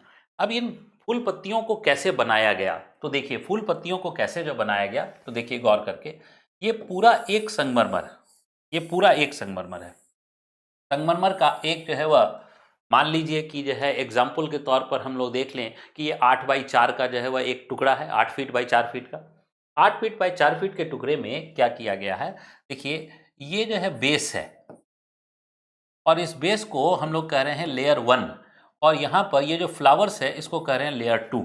अब लेयर 1 और लेयर 2 कैसे इस्तेमाल किया गया है, देखिए गौर करके, जैसे एक एक बेस है, और बेस में से वह क्या किया गया कि इसमें जो है वह कटिंग की गई, और इसमें कटिंग करने के बाद जो है वह क्या किया गया है कि ये कटिंग करके इसकी आकृति को अलग रूप देने का प्रयास किया गया। अब ये अलग रूप दिया गया, देखिए कटिंग करके, तो इतने हिस्से को जो है वह कटिंग कर दिया गया, और इतने हिस्से को कटिंग करके जो है वह ये यहाँ पर एक फूल में तब्दील कर दिया गया, ये फूल बन गया, ये फ्लावर्स। और इसका बेस जो है, ये बेस जो इसको हम लोग L1 कह रहे हैं, ये L1 हो गया, और ये फूल जो है वह बन गया क्या, L2। इसका मतलब है एक ही संगमरमर में वो इनक्रिप्ट किया गया है, उसी संगमरमर में उकेरा गया है। यानी ऐसा नहीं है कि ये फूल पत्तियों को बाहर से लाकर पेस्ट किया गया है, यह नहीं है, बल्कि एक संगमरमर के अंदर जो है इस प्रकार की विधि के द्वारा जो है वह उकेरने का प्रयास किया गया है। तो यह अपने आप में जो है वह टाइम टेकिंग प्रोसेस है, यानी इस पूरे प्रोसेस में काफ़ी लंबा समय जो है वह लगता है। और हम लोग यह जानते हैं कि ताजमहल के निर्माण में काफ़ी समय लगा। क्यों ताजमहल के निर्माण में समय लगा, तो उसका एक कारण यह होता है कि उसकी आंतरिक साज सज्जा में काफ़ी जो है वह समय जो है वह दिया गया है, काफ़ी समय, और उसमें इस प्रकार से एक इनक्रिप्टेड जो है वो फ्लावर्स को हम लोग देख सकते हैं। अब इसके बाद जो है वह देखिए कि ताजमहल में जो साज सज्जा है, उस साज सज्जा में फिर से इंडो कल्चर के रूप में हम लोग यहाँ भी जो है वह कुछ बेल वगैरह देखते हैं, फूलों की बेल देखते हैं, फूल देखते हैं। तो ये जो है इसको हम लोग कहते हैं पच्चीकारी, पच्चीकारी, ठीक है, यानी ये पच्चीकारी का प्रयोग है, प्युत्रादुरा का प्रयोग है, प्युत्रादुरा। अब देखिए प्युत्रादुरा जो है वह का प्रयोग जो है वह है, वो हम लोग इसके चारों तरफ जो है वह इस बाउंड्री पे चारों तरफ देख रहे हैं, ये प्युत्रादुरा का प्रयोग देखिए, ये प्युत्रादुरा का प्रयोग, ये प्युत्रादुरा का प्रयोग। और यहाँ पर आप देखिए कि जब वो मैंने बताया था मार्बल्स के अंदर उकेरे गए हैं, तो अब आप गौर करके देखिएगा कि ये एक मार्बल का टुकड़ा है, ये दूसरा मार्बल का टुकड़ा है। और देखिए यहाँ पर आप जो है वह, जहाँ मैं डॉटेड बता रहा हूँ, यहाँ देखिए मार्बल के जोड़ दिखाई दे रहे हैं, दोनों मार्बल को ज्वाइंट्स किया गया है। तो ये जो है वह यहाँ पर इस प्रकार, इसी प्रकार ये प्युत्रादुरा में जो है वह देखिए यहाँ पर ज्वाइंट्स दिखाई दे रहे हैं। ये मार्बल को यहाँ अलग अलग जो है वह मार्बल है, ये अलग टुकड़ा है, ये अलग टुकड़ा है, ये अलग टुकड़ा है, इसको अलग अलग जो है वह किया गया। अब प्युत्रादुरा जो है वह कैसे बनाया जाता था, अब प्युत्रादुरा की चर्चा जो है वह करते हैं हम लोग। देखिए प्युत्रादुरा के अंदर जो है वह क्या किया गया कि फिर से यहाँ पर एक पत्थर का जो है वह बेस जो है वह बनाया गया, और इस पत्थर के बेस में अब देखिए क्या किया गया कि इसमें अब इसके अंदर जो है वह गहराई जो है वह की गई, ये गहराई की गई, और इस गहराई के बाद जो है अब इसकी आकृति को जो है वो मान लीजिए कि इस प्रकार जो है वह डाला गया, और इसमें फिर से क्या किया गया कि इसमें किसी दूसरे पत्थर, इसमें किसी दूसरे पत्थर को क्या किया गया है कि इस प्रकार सेम आकृति में दूसरे पत्थर को जो है वह भर दिया गया है। ये दूसरा पत्थर है, ये दूसरा पत्थर, यानी ये जो है वह बेस था, बेस को पहले काटा गया, और उसके काट के जितना जो है वह साइज का काटा गया उतने ही साइज का दूसरा पत्थर लगाया गया, और उस पत्थर को जो है भर दिया गया। अब देखिए बाहर के जो है वह प्युत्रादुरा, तो देखिए पहले प्युत्रादुरा के बारे में बता दूं कि प्युत्रादुरा जो है वास्तव में एक पुर्तगाली शब्द है, और पुर्तगाली आर्किटेक्चर के अंदर जो है वह, यानी पुर्तगाली साज सज्जा में, इसका भवन निर्माण में, साज सज्जा में प्रयोग किया गया था। पुर्तगालियों ने से यह ईरान गया, और ईरान से जो है यह मुगलों के माध्यम से जो है वह भारत आया, और भारत में सबसे पहला जो प्रयोग मिलता है एतमा उद्दौला के मकबरा में, जो आगरा में है, जो नूरजहां के पिता थे, जिसका वास्तविक नाम गयासुद्दीन बेग था। तो वो जो है उनके मकबरे में हम लोग ये भारत में पहला प्रयोग जो है वह देखते हैं, जबकि ताजमहल में बाद में प्रयोग हुआ, और बाद में जो है वह क्या हुआ, केवल ताजमहल में ही प्रयोग नहीं हुआ है, बल्कि जो राजपूत काल की इमारतें हैं, बहुत सारी राजपूत काल की इमारतों में भी इसका प्रयोग किया गया। यानी कि प्युत्रादुरा जो है वह एक फेमस जो है वह आर्किटेक्चर जो है वह बन गया, और भारतीय कलाकार जो है वह इसमें सिद्धहस्त होते चले गए, स्किल्ड होते चले गए। अब देखिए इसमें जो है वह क्या है, देखिए ध्यान से देखिएगा कि ये जो आकार है ये आकार उकेरा गया है और ये आकार जो है वो पत्थर में उकेरा गया और उसके बाद जो है वो फिर से छोटे छोटे पत्थर, देखिए एक पत्थर, दो पत्थर, तीन पत्थर, चार पत्थर, पांच पत्थर, छह पत्थर, ये अलग अलग पत्थर जो है वो लगाए गए और उनको पेस्टिंग कर दी गई। जो गहरा वाला हिस्सा था इस गहरे वाले हिस्से में क्या किया गया, पेस्टिंग कर दी गई। तो ऐसे पेस्टिंग कर करके ये जो आकृति जो है वह पैदा की गई। बाहर की जो आकृति है उसमें बहुत ज्यादा जो है साज सज्जा का ध्यान नहीं रखा गया, यानी बाहर की आकृति को बहुत फिनिशिंग उसका बहुत अच्छा नहीं किया गया। और हम लोग ये कह सकते हैं कि बहुत सिद्ध कलाकार शायद बाहर के जो है वह स्थलाकृति, ये जो है वह बाहर की दीवार पर है, ये ताजमहल के बाहर के दीवार पर पित्तरादुरा है। तो ये उसमें उतने सिद्ध जो है वह कलाकार जो है वह बहुत कार्य शायद नहीं कर रहे थे, यानी बहुत स्किल्ड जो है वह जो लेबर थे वो बहुत कार्य नहीं कर रहे थे बाहर की दीवारों पे। जबकि आंतरिक हिस्सों में देखते हैं इसी पित्तरादुरा को तो बड़ा अद्भुत सा दृश्य जो है वह पैसा पेश करता है। अब देखिए ये आंतरिक जो है वह भाग में, ये आंतरिक भाग में जो है वह ये पित्तरादुरा है। तो ये बाहर की भाग में जो है वह पित्तरादुरा, तो देखिए ये लगता है ना कि कोई अनस्किल्ड या कोई नौसिखवा सा कलाकार जो है वह उसने जो है वह बना दिया। और ये जो है वह देखिए इसका बिल्कुल जो है वह वास्तविक रूप। तो ये जो है पित्तरादुरा ये वास्तव में क्या करता है, तो ये एक पेंटिंग होने का आभास करता है, लगता है कि ये पेंटिंग है, पर वास्तव में ये पेंटिंग नहीं है, ये पेंटिंग नहीं है। बल्कि यहाँ पे भी क्या किया गया है, ये जो बेस है ये बेस मार्बल का है और उसमें जो है वह क्या किया गया है, जो फ्लावर है इस फ्लावर के की आकृति पहले पेंसिल से या जो है वह कार्बन से, जो भी चीज का प्रयोग किया जाता होगा उससे उकेरी गई, कार्बन पेंसिल का, और उससे उकेर के उसके बाद उसमें जो है वह क्या किया गया, उतने जो है वह हिस्से में कटिंग की गई और कटिंग करके अलग किया गया। फिर जितने हिस्से का कटिंग किया गया उसी के साइज का जो है वह दूसरा पत्थर जो है वह लिया गया और दूसरे पत्थर को इसमें साटा, उसको चिपका दिया गया। तो देखिए यहां से ध्यान से समझिएगा कि ये जो पत्थर है ये एक जो है वह अलग पत्थर, ठीक, उसके बाद ये जो है वह एक अलग पत्थर चिपकाया गया, ये एक अलग पत्थर चिपकाया गया, तो फिर से ये एक अलग पत्थर चिपकाया गया, ये तीन पत्थर, इसके बाद जो है देखिए ये एक अलग पत्थर चिपकाया गया, ठीक, ये फिर से जो है वह अलग पत्थर चिपकाया गया, ये जो है वह अलग पत्थर चिपकाया गया, ठीक, ये अलग पत्थर है, ये अलग पत्थर है, ये अलग पत्थर है। अब देखिए इतनी ही आकृतियों में अलग अलग पत्थर जो है वह लगा दिए गए और उसको चिपका दिया गया। चिपकाने के बाद क्या किया जाता था कि इसकी पत्थर से जो है वह फिर घिसाई की जाती थी। जब घिसाई की जाएगी तो बहुत लंबे समय तक अगर घिसाई करते रहें तो एक तो पत्थर चिकना हो जाएगा और उसके बाद जहां जहां ये जो है अलग अलग पत्थर जो है वह लगाए गए थे तो उनके जोड़ जो है वह क्या होंगे, वो खत्म हो जाएंगे। क्यों? क्योंकि घिसे हुए जो पत्थर हैं वो पत्थर उसमें जो है वह प्रवेश करते चले जाएंगे और इनका ज्वाइंट्स जो है वह हमें दिखाई नहीं देगा। तो यहाँ पर ज्वाइंट्स नहीं दिखाई दे रहा है और यहाँ पर देखिए कि ज्वाइंट्स जो है वह दिखाई दे रहा है, सारे पत्थरों के बीच का ज्वाइंट्स जो है वह क्या हो रहा है, दिखाई दे रहा है, यानी ये घिसाई यहाँ नहीं की गई है। और यहाँ पर जो है वह क्या किया गया है कि घिसाई करके उसमें जो है वह पूरे पित्तरादुरा को एक कलर से जो है वह एक जो है वह रूप दे दिया गया और ये पेंटिंग होने का आभास करता है। तो ये पित्तरादुरा अपने आप में ये बहुत ही जो है वह उम्दा जो है वह या बहुत ही बेहतरीन जो है वह कलाकृति जो है वह मानी जाती है और बाद में भारतीय इमारतों में हर जगह जो है वह देखने को मिलती है। इसके बाद देखिए क्या है कि केवल पित्तरादुरा का प्रयोग नहीं किया गया, पित्तरादुरा के साथ साथ कटिंग का मिक्सचर भी किया गया। अब देखिए यहाँ पर ये एक पत्थर है और इस पत्थर के एक हिस्से में जो है वह देखिए तीन जो है वह कलशनुमा आकृति जो है वह बनाई गई और तीन कलशनुमा आकृति में यहाँ पर पित्तरादुरा का पच्चीकारी का प्रयोग किया गया। तो यहाँ कटिंग करके जो है वह एक आकृति जो है वह बना दी गई, ठीक। और ये जो आकृतियां बनाई गई हैं तो आप गौर करके देखिए कि ये इस्लामिक आकृतियां नहीं हैं, ये सब जो है वह इंडो जो है वह इंडो आकृतियां यानी भारतीय संस्कृति से प्रेरित होकर जो है वह ये बनाया गया और ये ताजमहल के आंतरिक साज सज्जा का हिस्सा है। तो ताजमहल के आंतरिक साज सज्जा में भारतीय कला का जो है वह खूब अद्भुत इस्तेमाल किया गया है। इसके बाद हम लोग आते हैं, देखते हैं बाहर के हिस्से में, ताजमहल के बाह्य सज्जा में भी जो है वह देखिए यहाँ पर पित्तरादुरा का प्रयोग किया गया है। ये जो है वह जो लाइंस है ये लाइंस अलग अलग जो है वह पत्थर लगाए गए हैं। ये कोई ऐसा नहीं है कि एक पत्थर में कहीं काला और कहीं सफेद है, बल्कि जो है ये जो काला स्ट्राइप्स है वो अलग से पत्थर की पेस्टिंग की गई है, वही वैसे ही छिद्र करके उसकी खुदाई करके उसके बाद जो उसमें पेस्टिंग की गई है। तो ये इस प्रकार के बाह्य सज्जा में भी देखने को हम लोगों को मिलता है। अब हम लोग आंतरिक सज्जा में वापस आते हैं। आंतरिक सज्जा में जालियों का प्रयोग, तो जालियों का जो प्रयोग है ये इस्लाम में जो है वह बेहद जो है वह शुभ माना जाता, अच्छा माना जाता है।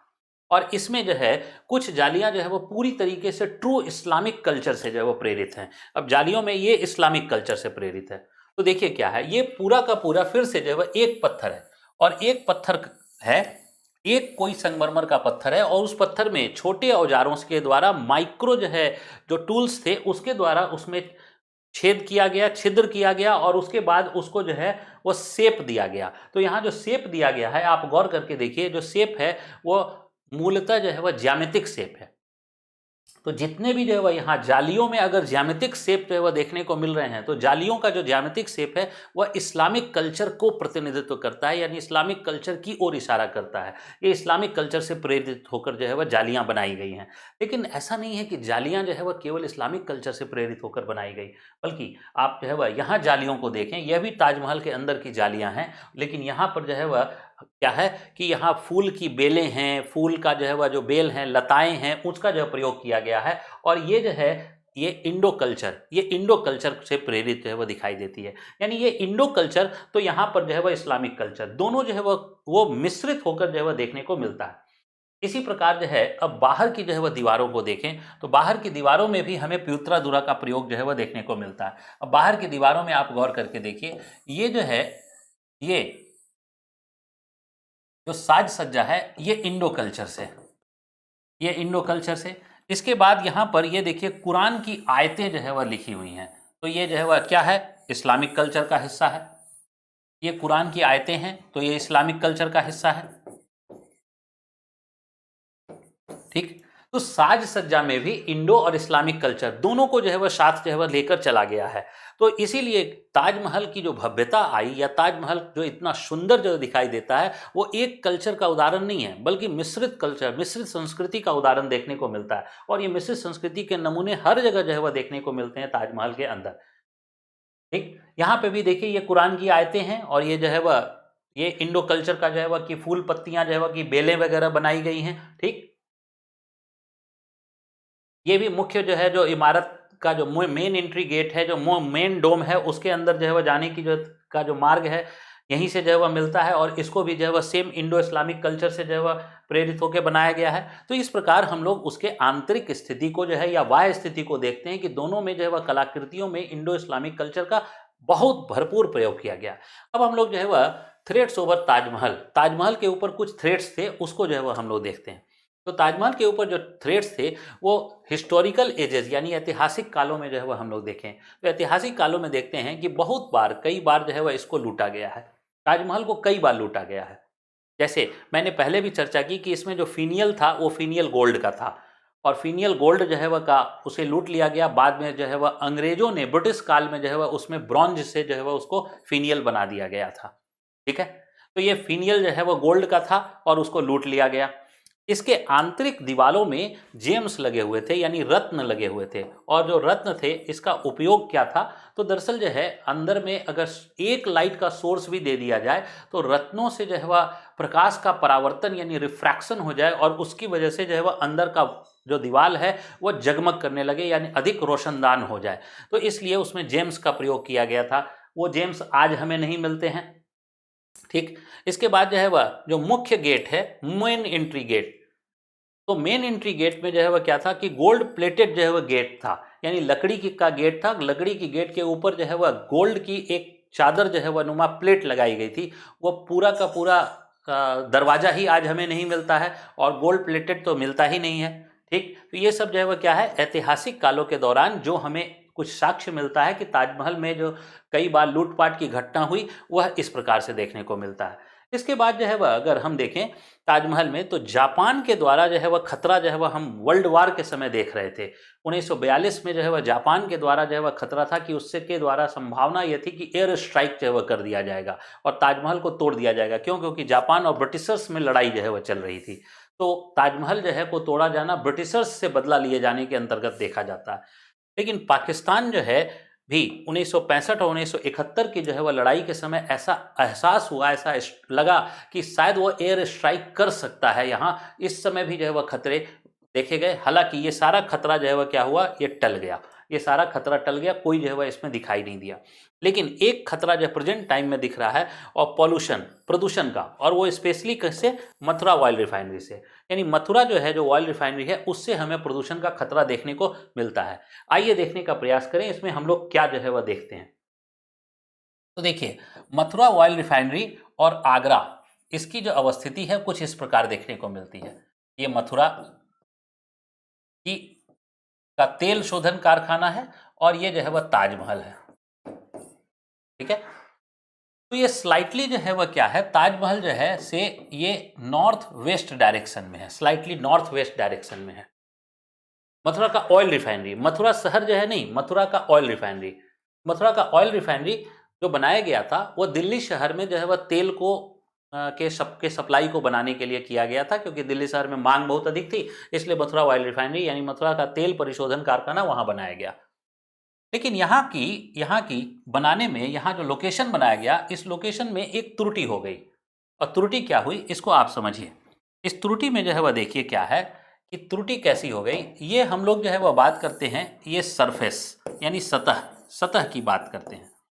ये भूसतह है हमारा, और भूसतह में हमारा यहाँ पर जो है वह मथुरा है और यहाँ जो है वह आगरा है। क्या यहाँ पर कि जहाँ पर ये सतह है मथुरा और आगरा, इसके ठीक जो है वह ऊपरी हिस्से में, इसके ठीक ऊपरी हिस्से में एक जो है वह अत्यधिक शक्तिशाली जो है वह पवन चल रही है। और ये जो अत्यधिक शक्तिशाली पवन है इसको हम लोग जेट कहते हैं, जेट विंड, जेट पवन। ठीक, थोड़ा सा चर्चा करते कि इसकी जो गति होती है वो 300 किलोमीटर प्रति घंटे के हिसाब से जो है वह होती है इसकी जेट पवन। तो जेट पवन क्या करता है कि अपने साथ साथ जो है वह ये सभी पवनों को, यहाँ पर एयर मॉलिक्यूल्स को ये जो है वह इस प्रकार जो है वह मूव करा देता है। ये मूव करा देता है क्यों? क्योंकि इसकी गति बहुत ज़्यादा है। अब देखिए, मथुरा में अगर जो है वह, मथुरा में ऑयल रिफाइनरी है तो मथुरा में जो है वह क्या है, प्रदूषण जो है वह आ रहा है। और ये जो जेट है, ये जेट जो है वह सतह से 10 से 14 किलोमीटर ऊंचाई पर है। और 10 से 14 किलोमीटर ऊंचाई पर है, इसलिए जो है वह हम लोगों को, जो हम लोग सरफेस पे रहते हैं, हम लोगों को पता नहीं चलता, हम लोगों को इसका एहसास नहीं होता है।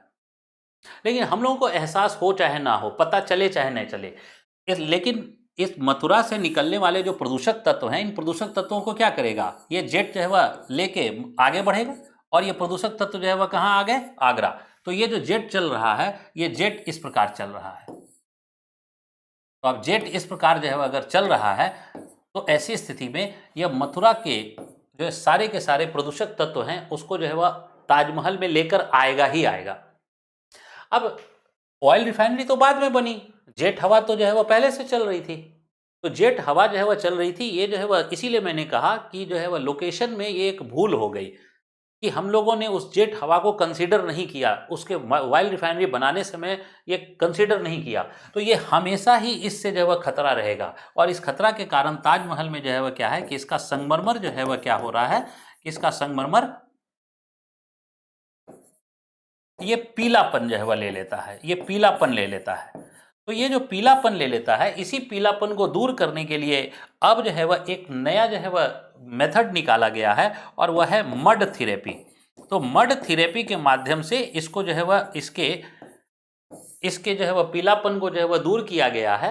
यानी उसके ऊपर मुल्तानी मिट्टी के लेप लगाकर जो है वह उसको 15-20 दिन 25 दिन तक छोड़ दिया जाता है, एक एक महीने तक छोड़ दिया जाता है, और उसके बाद उसको फिर धीरे धीरे उतार दिया जाता है, जिससे उसका पीलापन जो है वह दूर हो गया। और जो है, लेकिन फिर से जो है वह ये पॉल्यूशन तो इंटैक्ट है, फिर से खतरा होगा, यानी फिर से जो है वह पीलापन होगा, फिर से हम मड थेरेपी करेंगे, ये प्रक्रिया हमेशा चलती रहेगी। ठीक है, यानी कि ये वर्तमान का जो है वह एक थ्रेट के रूप में हम लोग देखें। अब देखिए, ताजमहल में जो कब्र है वो कब्र कैसी है, तो ये ताजमहल का कब्र है, और ये ताजमहल में कब्र जो है वह शाहजहां और मुमताज का है, लेकिन ये ग्राउंड फ्लोर पर स्थित कब्र है, यानी भूसतह पर स्थित कब्र है, जो एक इल्यूजन है, जो एक भ्रम है। वास्तव में यहाँ पर कब्र जो है में कोई मानव शरीर नहीं है, कोई मानव शरीर नहीं है, यह एक भ्रम है। जो मानव शरीर जो रखा गया है वह उसके बेसमेंट में, यानी उसका जो बेसमेंट है, ये वास्तविक कब्र जो है वह यहाँ है, यह बेसमेंट है, और इस बेसमेंट में वास्तविक कब्र जो है वह यहाँ पे बनाया गया है। और ये जो है, जो ग्राउंड फ्लोर पर है, यह भ्रम पैदा किया गया है।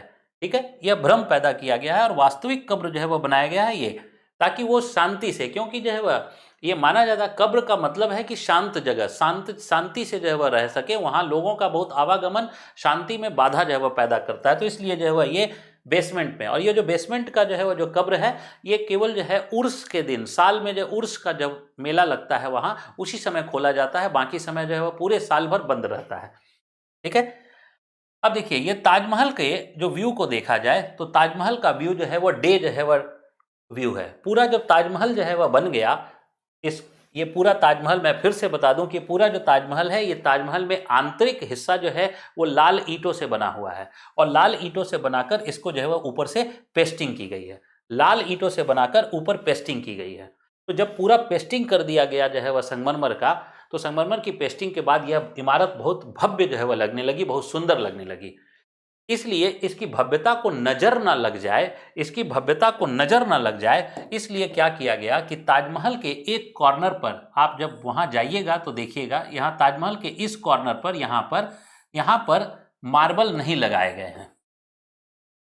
ये मार्बल नहीं लगाए गए हैं।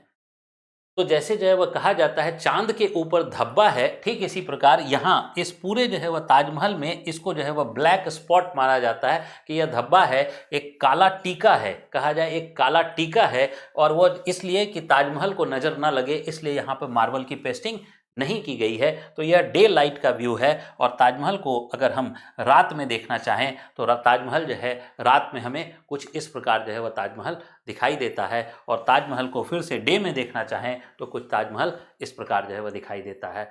तो ये ताजमहल के बारे में हम लोगों ने 3 सीरीज में, 3 खंड में, 1, 2, 3 में हम लोगों ने ताजमहल के बारे में जो है वह चर्चा की।